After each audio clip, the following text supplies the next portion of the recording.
स्वागत है आपका YouTube के थिंक ब्राइट चैनल में, जिसमें पहले पार्ट में हमने CBSE का क्लास 8 का टॉपिक लिया था लाइट, जिसमें पहले पार्ट में हमने कवर किया था मोस्टली टॉपिक, और सेकंड पार्ट में हम करने वाले हैं एग्जाम्पल और वर्कबुक के कुछ क्वेश्चनों का सॉल्यूशन।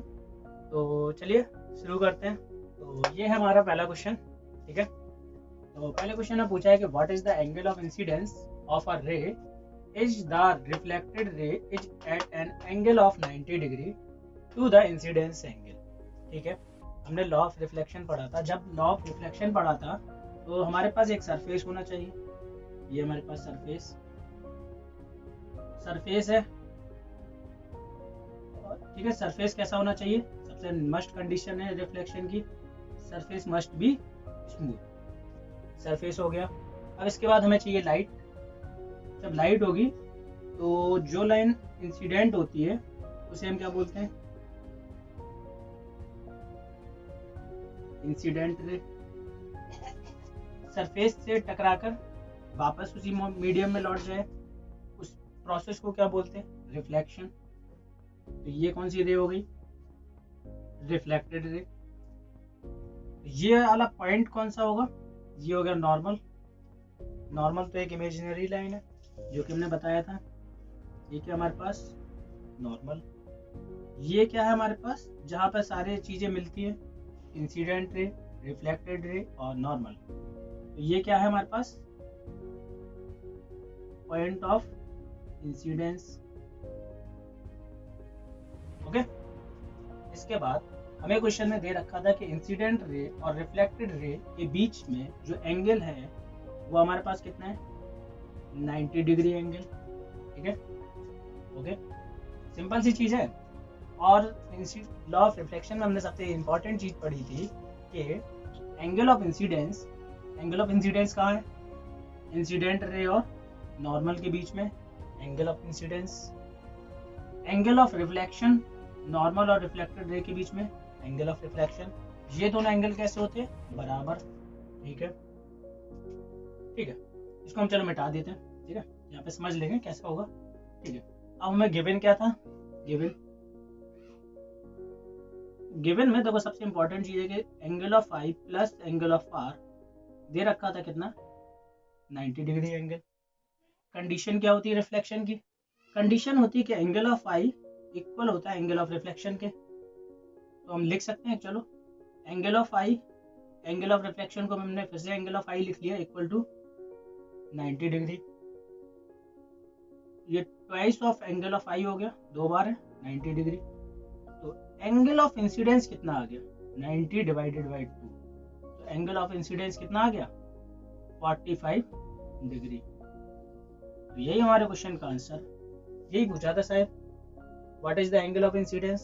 तो एंगल ऑफ इंसिडेंस कितना आ गया? 45 डिग्री। और एंगल ऑफ रिफ्लेक्शन भी कितना होगा? 45 डिग्री। ठीक है, तो नेक्स्ट क्वेश्चन लेते हैं। How many image of candle will be form if it's placed between two parallel plane mirror. तो इसमें क्या है कि two parallel plane mirror separated by 40 centimetre.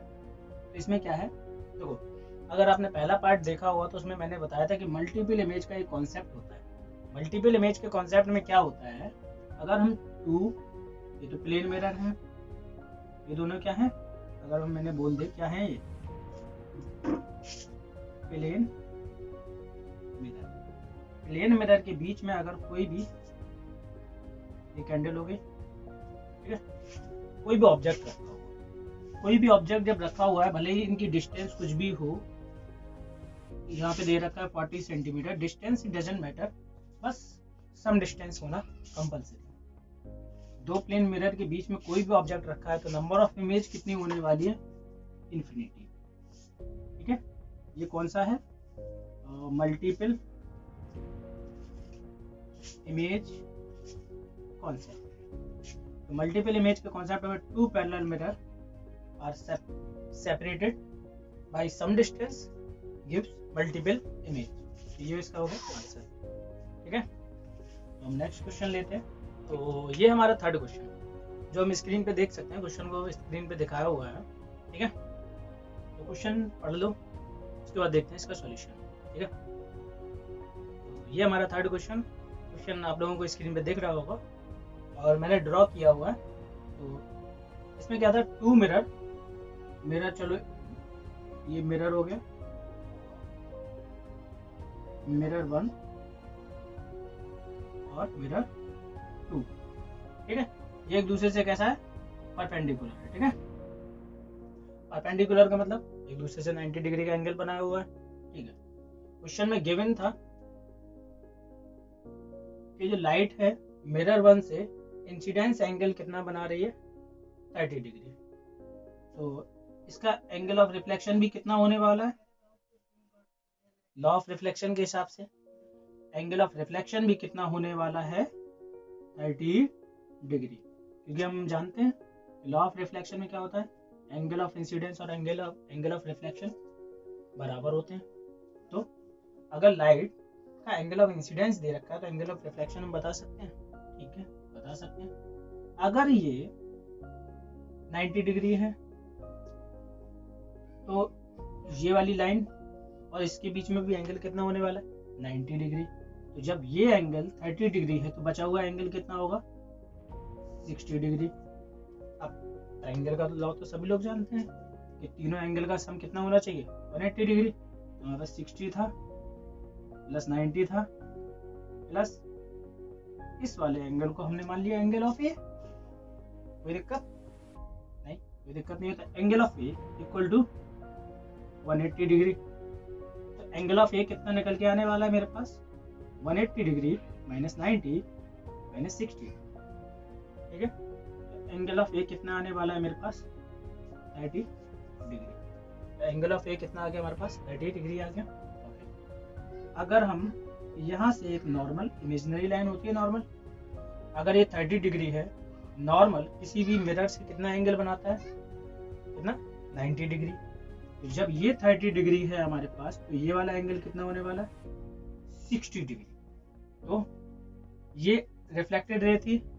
दूसरे मिरर के लिए ये वाली लाइन कैसी है, इंसिडेंट रे, इंसिडेंट रे जो मिरर से टकराकर वापस जाएगी तो क्या बनने वाली है, ये क्या होने वाली है, रिफ्लेक्टेड रे, ठीक है। वही concept, angle of incidence equal होने वाला एंगल ऑफ रिफ्लेक्शन के।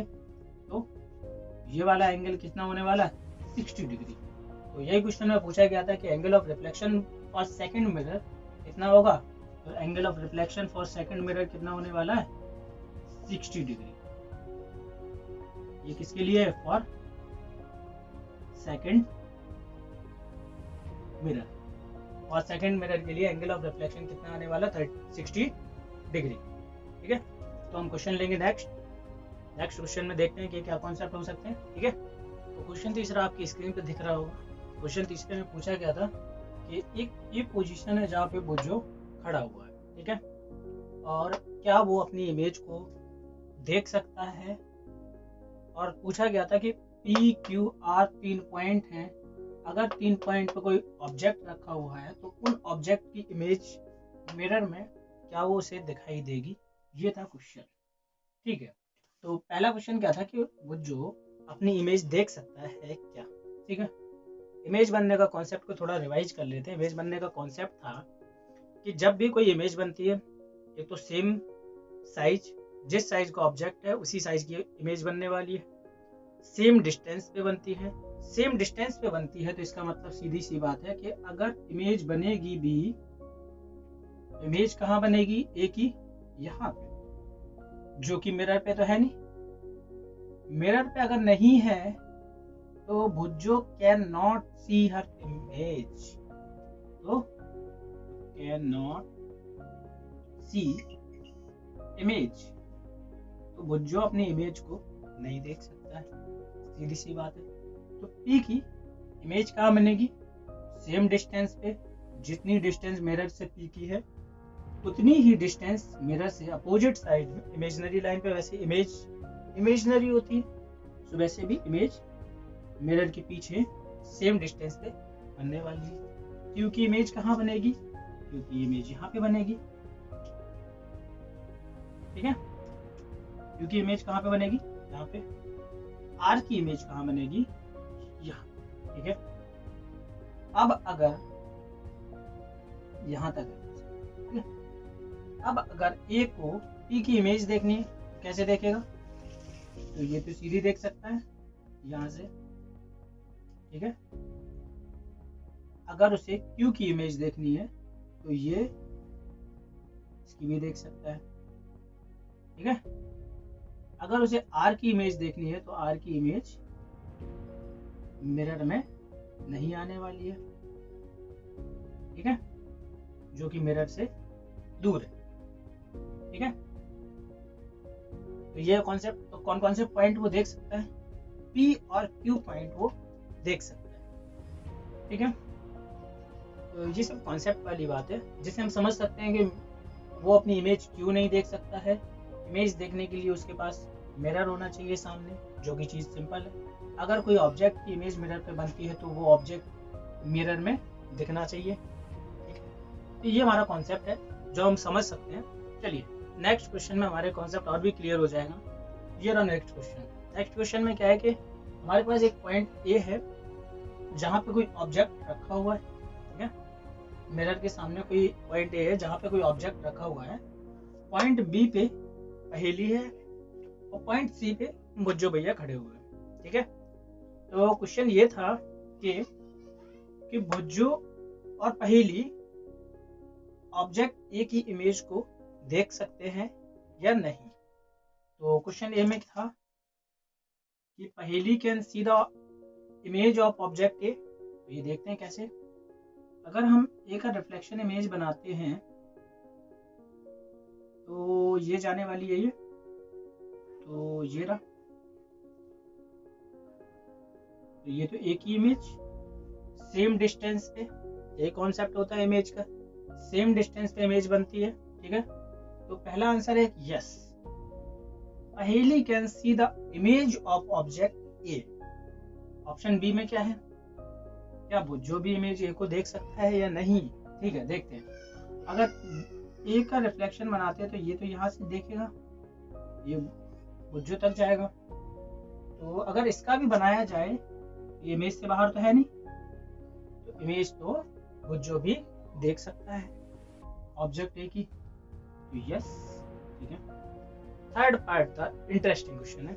इसमें क्या था, अगर पहेली अपने प्लेस से आके बुज्जो के प्लेस पे आ जाए तो क्या इमेज मूव करेगी या नहीं। आप लोग भी सोच सकते हो, क्या क्या इमेज मूव करेगी। जब कोई भी पर्सन एक दूसरे जहां से इमेज दिख रही हो वहां से अगर दूसरे प्लेस पे जाए जहां पे भी इमेज दिख रही हो, तो क्या इमेज अपना प्लेस चेंज करेगी। तो इसका चलिए ठीक है, तो इसका जवाब है नो। इमेज मूव करेगी सिर्फ दो कंडीशन में, या तो ऑब्जेक्ट मूव करे, या सेकंड पार्ट है मिरर ही मूव कर दे, ठीक है, मिरर मूव करे। अब इस कंडीशन में सिर्फ पर्सन अपनी प्लेस बदल रहा है, मिरर भी वही प्लेस पे, ऑब्जेक्ट भी वही प्लेस पे, तो उसकी इमेज भी सेम प्लेस पे रहेगी। तो image can not be move until object और मिरर इज मूव। तो हम इसमें ऑप्शन क्या आने वाला, image can not be move. जब तक इमेज सिर्फ दो कंडीशन में मूव कर सकती है, जब तक ऑब्जेक्ट और मिरर मूव ना करें, ठीक है। ओके, इससे आपका कॉन्सेप्ट भी और क्लियर हो गया होगा, जो कि बहुत ही इंटरेस्टिंग क्वेश्चन है इमेज का, ठीक है। तो हम चलते हैं नेक्स्ट क्वेश्चन पे, ठीक है। तो हम शुरू करने वाले मल्टीपल चॉइस टाइप क्वेश्चन, तो जिसमें हमने पुराने कॉन्सेप्ट पढ़ रखे हैं। तो मल्टीपल चॉइस टाइप क्वेश्चन से हम पुराने कॉन्सेप्ट को रिवाइज कर लेंगे, और जिन लोगों ने भी पार्ट 1 नहीं देखा है तो उन्हें मल्टीपल चॉइस टाइप क्वेश्चन थोड़े समझ में नहीं है, या पहले कॉन्सेप्ट पढ़ रखा है, ठीक है। तो अगर नहीं पढ़ रखा है तो पार्ट 1 देखें, उसके बाद हम डायरेक्ट सॉल्व करेंगे, थोड़ा बहुत रिवाइज करेंगे पुराना जो भी हमने पढ़ रखा है, ठीक है। तो पहला क्वेश्चन था कि part of I which control the light entering is called, कि ऐसा आई का कौन सा पार्ट है जो लाइट को कंट्रोल करता है, कि ठीक है। तो कॉर्निया, कॉर्निया तो आउटर पार्ट होता है, जो लाइट को कंट्रोल नहीं करता है? लेंस। लेंस आई को कंट्रोल नहीं करता है, लेंस सिर्फ लाइट को रिफ्लेक्ट करता है, ठीक है। रेटिना। रेटिना आई का इनर पार्ट होता है जहां पर लाइट जाके फोकस्ड होती है या वहां पे इमेज बनती है। तो हमारे पास है आइरिस, ठीक है। तो हम देखते हैं कि तो एक ही ऑप्शन बचा जो कि सही होने वाला है।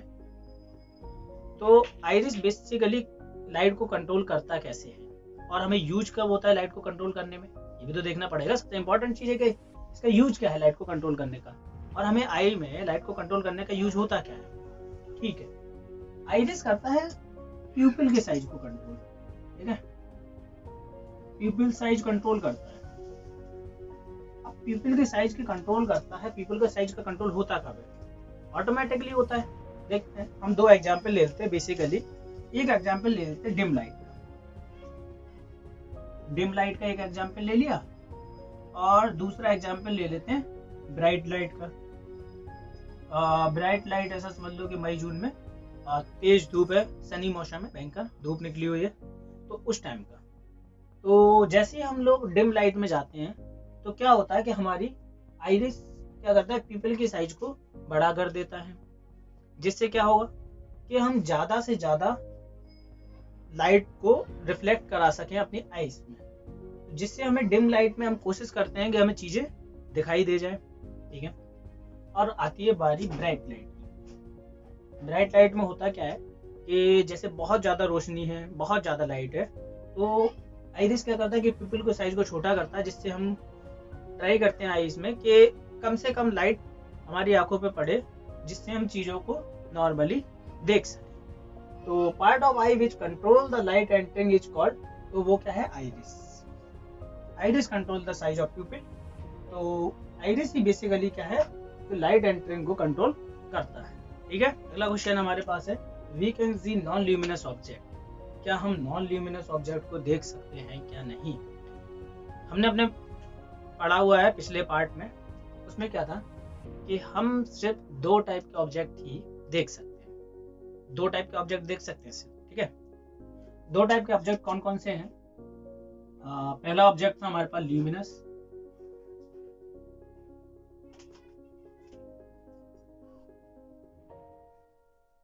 और दूसरा था इल्यूमिनेटेड, ठीक है। इल्यूमिनेटेड को ही बोल रहे हैं non luminous object. Luminous object तो वो हैं जो प्रोड्यूस करते हैं इट्स ओन लाइट, ठीक है। इल्यूमिनेटेड ऑब्जेक्ट वो होते हैं जो do not produce its own light, ठीक है। ये लाइट को प्रोड्यूस नहीं करते हैं, ये लाइट को प्रोड्यूस करते हैं। ऑब्वियसली बात है, जो लाइट को प्रोड्यूस करेगा उसे हम देख सकते हैं, जैसे सन, ठीक है। सन बल्ब हो गया या अदर कोई सोर्स हो गया, चलो ठीक है। जो खुद की लाइट प्रोड्यूस करते हैं वो तो हमें ऑब्वियसली बात है वो दिखाई देते हैं, इसमें तो कोई क्वेश्चन ही नहीं बनता कि ल्यूमिनस ऑब्जेक्ट दिखाई देंगे, ल्यूमिनस ऑब्जेक्ट दिखाई देते हैं, ओके। नॉन ल्यूमिनस की बात करते हैं हम।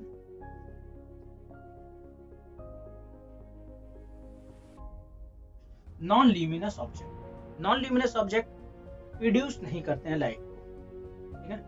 लाइट को प्रोड्यूस नहीं करते हैं, तो सोचो नॉन ल्यूमिनस ऑब्जेक्ट दिखाई देंगे या नहीं, ठीक है। अगर आपने सोच लिया हो तो देखते हैं कि नॉन ल्यूमिनस ऑब्जेक्ट हमें दिखाई देते हैं, यस वी कैन सी। अगर हम देख सकते हैं, कैसे देख सकते हैं भाई, ठीक है। तो इसका एक एग्जांपल ले लेते हैं कि हम कैसे देख सकते हैं। एग्जांपल हमारे पास बहुत ही डेली लाइफ का एग्जांपल है।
From the object towards our eye. ठीक है, तो ये होगी प्रोसेस जिससे हमें नॉन ल्यूमिनस ऑब्जेक्ट दिखाई देते हैं। सिंपल सी प्रोसेस है। ओके, तो इसका ऑप्शन कौन सा होने वाला है सही? तो ऑप्शन कौन सा है? बी। बी ऑप्शन में क्या है? ये सही ऑप्शन है। ठीक है, तीसरा क्वेश्चन दिया हुआ है हमारे पास। तीन सरफेस दे रखे हैं, तीन सरफेस दे रखे हैं और पूछा है कि एंगल ऑफ इंसिडेंस और एंगल ऑफ रिफ्लेक्शन तीनों में कैसे होंगे। ठीक है, इसमें इसमें इसमें ये तो प्लेन सरफेस, ठीक है, ये प्लेन थोड़ा सरफेस नहीं है, ये प्लेन ट्रायंगुलर टाइप का लग रहा है। ठीक है, लेकिन एक हमने प्रॉपर्टी पढ़ी थी कि जब भी रिफ्लेक्शन होगा, रिफ्लेक्शन की मस्ट प्रॉपर्टी है, मस्ट कंडीशन है समझ लो, कि एंगल ऑफ इंसिडेंस और एंगल ऑफ रिफ्लेक्शन कंपल्सरी और ऑलवेज, जो मैंने बताया था ऑलवेज कंडीशन है कि एंगल ऑफ इंसिडेंस और एंगल ऑफ रिफ्लेक्शन कैसे होने चाहिए? बराबर, चाहे सरफेस कैसा भी हो। जब सरफेस लाइट को रिफ्लेक्ट कर सकता है तो एंगल ऑफ इंसिडेंस और एंगल ऑफ रिफ्लेक्शन ऑलवेज बराबर होंगे, चाहे सरफेस प्लेन हो, चाहे सरफेस टेढ़ा मेढ़ा, चाहे सरफेस ट्रायंगुलर हो। एंगल ऑफ इंसिडेंस और एंगल ऑफ रिफ्लेक्शन कैसे होने वाले हैं? बराबर।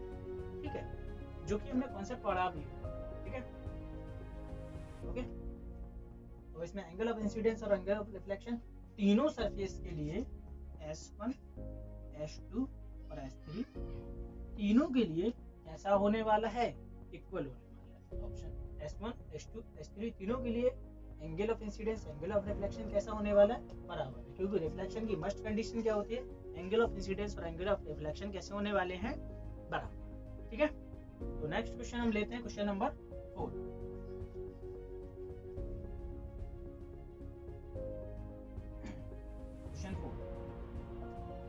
क्वेश्चन है जो हमारी स्क्रीन पे दिख रहा होगा। A small hole E is made in a piece of cardboard. The hole is illuminated by a torch as shown in figure. The point of light coming of hole falls on a mirror. At which point should be eye will be placed so that the hole can be seen. ठीक है, तो ये है हमारे पास torch जिससे light जा रही है, ये एक कार्डबोर्ड, यहाँ पे होल किया गया है जिससे लाइट मिरर से टकरा रही है। ये हमारे पास मिरर। ओके, तो क्वेश्चन में पूछा गया है कि ए और बी किस पॉइंट पे अगर आंख से देखा जाए तो हमें ये होल मतलब पॉइंट पी दिखाई देगा। ठीक है, तो पॉइंट पी कब दिखाई देगा? देखो, रिफ्लेक्शन सिंपल सी चीज है। रिफ्लेक्शन, जब भी रिफ्लेक्शन होता है तो एक ही कंडीशन होती है कि angle of incidence, angle of reflection बराबर होते हैं। एंगल ऑफ इंसिडेंस और एंगल ऑफ रिफ्लेक्शन बराबर होते हैं तो अगर सेम एंगल से अगर ये जाती है रिफ्लेक्टेड रे तो पॉइंट ए पर अगर हम देखें तो हमें पॉइंट पी दिखाई देगा इन द मिरर।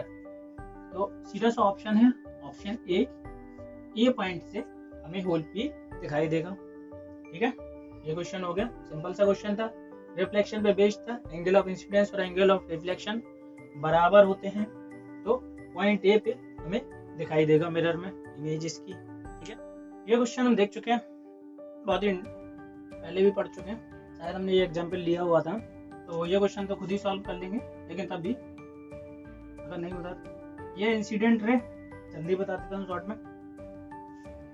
मिरर ए से टकरा के incident ray, angle of incidence और एंगल ऑफ रिफ्लेक्शन बराबर होगा, तो ये वाला एंगल भी कितना होगा 25 डिग्री, ये एंगल कितना है 90 डिग्री, तो नॉर्मल और मिरर के बीच में एंगल कितना होने वाला है 90 डिग्री टोटल। 25 अगर हटा दो तो एंगल कितना बचा 65 डिग्री। एंगल का सम कितना होता है 180 डिग्री। अगर हम ये वाला एंगल निकालते हैं तो कितना आने वाला है 25 डिग्री। तो अगर मिरर एक बी के लिए ये वाली रे कौन सी है, सिंपल सी चीज है, ये वाली रे कौन सी होने वाली है इंसिडेंट रे। मिरर से रिफ्लेक्ट होके ये जाने वाली है, तो ये कौन सी बन गई मिरर बी के लिए रिफ्लेक्टेड रे। तो नॉर्मल और इंसिडेंट रे के बीच में एंगल कितना होने वाला है? 65 डिग्री, क्योंकि नॉर्मल और मिरर के बीच में एंगल कितना है? 90 डिग्री। ये तो हमने पढ़ा हुआ है, ठीक है। तो मिरर बी के लिए क्या होगा? ये मिरर बी बना दिया, ठीक है। मिरर बी के लिए angle of incident 65 degree equal to angle of reflection. Angle of reflection mirror B के लिए कितना हो गया? 65 डिग्री। ये तो बहुत इजी क्वेश्चन है। इसका ऑप्शन कौन सा होने वाला है? Angle of 65 degree. तो हम लेते हैं नेक्स्ट क्वेश्चन। तो ये हमारे चैप्टर का लास्ट क्वेश्चन है, जिसमें हमने दे रखा है कि विच स्टेटमेंट इज करेक्ट, ठीक है। तो करेक्ट स्टेटमेंट हमें बताना है कि कौन सा स्टेटमेंट करेक्ट है, ठीक है।